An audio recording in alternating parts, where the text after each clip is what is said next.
Daily jobs muna tayo mga pre. Itong ginagawa ko, irrigator to. Ito yung sistema kung saan yung mga ginamit namin mga tubig sa shed pupunta sa sheet pond. Tapos naiipon doon yung tubig. And then para mapangkinabangan yung tubig na yon.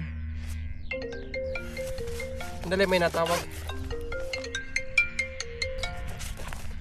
So yun nga mga pre, irrigator ako, daily jobs. Ito muna ginawa ko kasi kakatapos ko lang magpakain ng guya. And yun nga, yung tubig na ginagamit namin sa shed is dito dumidirekta. Dumidirekta sa sheet pan. Tapos sheet pan, dahil napupuno siya, yung water na nandoon is ini-spread namin dito sa paddock para mapakinabangan.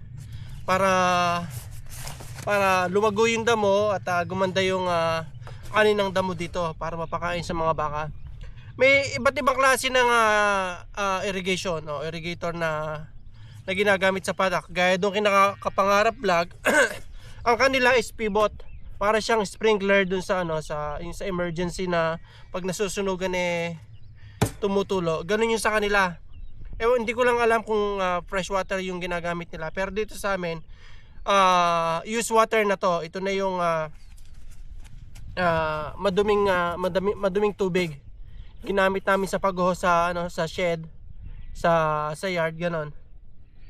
Tapos ini-spray dito sa paddock para lumago yung damo at saka babawasan yung tubig dun sa sheet pond.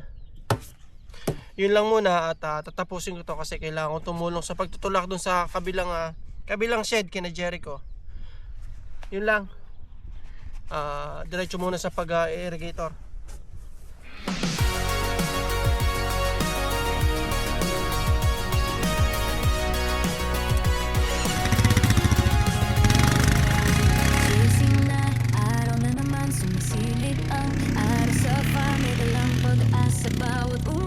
Kahit lamig, sige lang, laban lang. Overall, boom boots, milking gloves.